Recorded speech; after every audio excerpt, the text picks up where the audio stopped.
Hi everyone, my name is Karen, this is my channel RatherBeReading, and today I'm bringing to you my September wrap-up.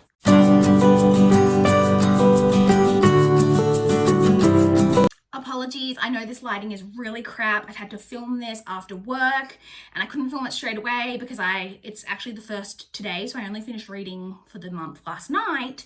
So I still had to complete all of my spreadsheet and figure out all of my statistics, and so that took me about 40 minutes since I've been home, so I'm quickly filming this.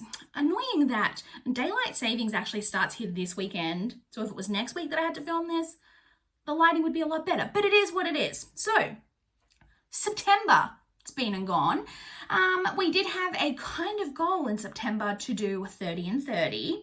And the very first statistic that we're going to get into for the September reading month is going to tell you whether I achieved that goal or not. So let's jump into the reading statistics.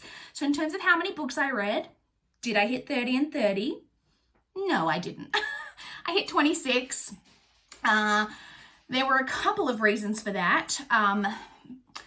Outlander, if you saw my last review, my last week recent reads, Outlander really took some time for me to get through. So that kind of ate into some reading time. And then also there was a week that I was home from work, so I wasn't getting through any audiobooks. So I didn't quite hit it, but I'm still happy with 26. It's still a really, really amazing number. Of the 26 books that I read, 25 were novels, and then I read one novella bind-up short story collection. I read 12 books in physical format. I read 3 ebooks, and I listened to 11 audiobooks in September. I was definitely back on my audiobook game in September. Then excluding audiobooks, I read 9 books that I owned and 6 from the library. Apologies if you can hear background noise. I haven't fed my cats yet, so they're both going a little insane, and one of them is scrabbling around in their litter right now. In terms of pages read, so even though I only read only 26 books, my page numbers was really, really good this month. I read a total of 10,957 pages, which averaged out to 365 pages per day. So I'm incredibly happy with that statistic. The shortest book that I read was that I did read a book that was 224 pages, and the longest book that I read was 850 pages. That was Outlander, in case you couldn't tell. It was a chunky one that took me a while to get through. The lowest star rating that I gave this month was I did give a 1.5 star rating, which I actually haven't spoken about yet. That will be in my recent reads video coming up later this week. Coming up, and I'll probably have my TBR up and then my recent reads up, so stay tuned for that. And the highest star rating that I gave was I did give a 4.5 star rating in the month of September. The average star rating averaged out to 3.32, so a little bit lower than where I like to keep it, but not too bad by any means. Now to touch on my least favorite and most favorite book of the month. So spoilers for my recent reads where I'll talk more in depth about my least favorite book, but that was a book that I read very recently, which was The Perfect Date by Evelyn Lozado and Holly Locinza or something like that. It was really terrible. Like I said, stay tuned for my recent reads video to hear about why I hated that. And my favorite book that I read in the month of September was The Dream Daughter by Diane Chamberlain. I really, really, really enjoyed that one. Now to check in on my TBR from September, so to go over all of the books that I did include on my September TBR and whether or not I got to them. So the first category that I have for my TBR videos is my library books that I want to get to. And this is where I let myself down a little bit as well. I would have got to, I think, 2 more if Outlander didn't push me back so far, but I had a lot of library due dates.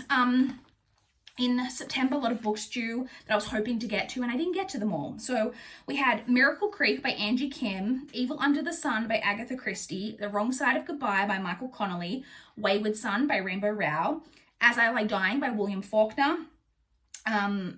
Did I say Every Last Promise by Kristen Halbrook? I feel like I skipped that one. So those are the first 6 that I had on my TBR, and I did read those 6, but I had 6 more on my TBR that I didn't get to.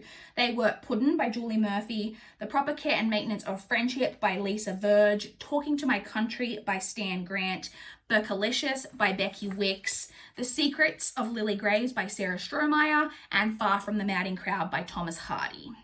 The next category that I always have on my TBR is my physical TBR books. So this month I had Stars Above by Marissa Meyer, which I did read, Revolution of Ivy by Amy Engel, which I also read, The Remnant Chronicles by Mary E. Pearson. I had that entire trilogy on my TBR this month, and I did read the entire trilogy. And then my TBR teacup pick for the month, which was Outlander by Diana Gabaldon, which, as I said, I did manage to complete in the month of September. So I did read everything from my physical TBR. I then had 4 ebooks, all NetGalley arcs that I had on my TBR for the month. So I had The Search Party by Simon Lellick, which I read. The House That Fell from the Sky by Patrick Delaney, which I also read. Stranger in the Lake by Kimberly Bell, which I started. That was my current read at the end of the month as we went from September into October. So I didn't quite make it all the way through that one. And then The Lake House by Jo Clifford, which I didn't get to. And then the last category that I always have on my TBR each month is my audiobooks, and I had 4 audiobooks that I specifically wanted to get to this month. The first of those was Fool's Errand by Robin Hobb, which I read. The Dream Daughter by Diane Chamberlain, which of course I read, was my favorite book of the month.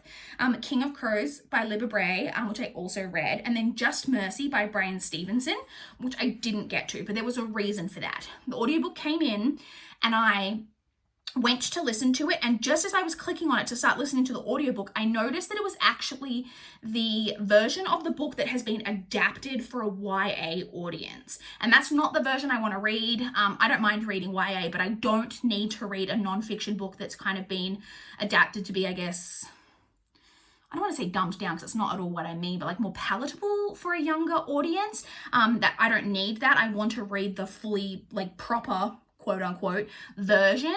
And so I checked my library doesn't have the normal audiobook, but I have placed the non-YA adaptation version of the book on hold from my library in physical format. So I will be getting to that soon. It may even be in a haul coming up, who knows? So yeah, I didn't quite get to that one, but I do still definitely plan to read that. The next thing we're going to check in on is my Around the Year in 52 Books reading challenge for the year. This is the reading challenge where there are 52 prompts, one for each week. As I've said a million times, I don't do them week by week as you're technically supposed to. I just take all 52 prompts and try to check them off throughout the year. I read got through an additional 2 prompts this month, which has taken me to a total of 50 prompts completed. So I only have 2 left to complete, and one of those I have a book on my Kindle to read that will check off one of them, and then another one I have a book out from the library that will check off another one of them. So I should 100% be completing that goal for 2020. And the final thing we check in on in these wrap-up videos is how I'm doing on my goal, my 2020 goal to reduce my physical TBR to below 400 books. So my TBR as of 1 September was 414 books. I read a total of 6 books from my TBR, but I also hauled 2. So my total as of the end of September was 410. So we're moving in the right direction. I only need to reduce it by another 11 over the course of the next 3 months. It's 100% doable. I'm slightly nervous about any like Christmas hauling that may happen, but I'm hoping that if I can get a bunch read over the next 3 months, then even if I get a few cheeky books for Christmas, that it should hopefully still be able to be with a TBR that is below 400. So that's it. Those are, well, it's not all the books I read because I didn't talk about the books. In case you're new here in my wrap-ups, I don't talk about every book that I read because I do weekly recent reads videos, so feel free to check those out, the ones that cover the month of September if you're interested in hearing all of the books that I did read, because the books that I mentioned specifically were just ones from my TBR. I read a bunch more that weren't even on my TBR. I would love to chat with you guys if you've read any of the books that I read, or if you want to chat about what you guys were reading in September. How did you guys go? Did you manage to read everything that you wanted to get to in September? I definitely didn't. I still had an amazing reading month, but there were a few more things that I would like to check off. Would have liked to have got read. I would have liked to have hit that 30 and 30. I was so close. I was doing so well in the beginning part of the month, but maybe I'll give that a go again in November. We'll see. I would, like I said, love to chat in the comments down below. Please like this video if you like it. Please subscribe if you want to see more of my channel. That is all I have for this video today. Bye guys.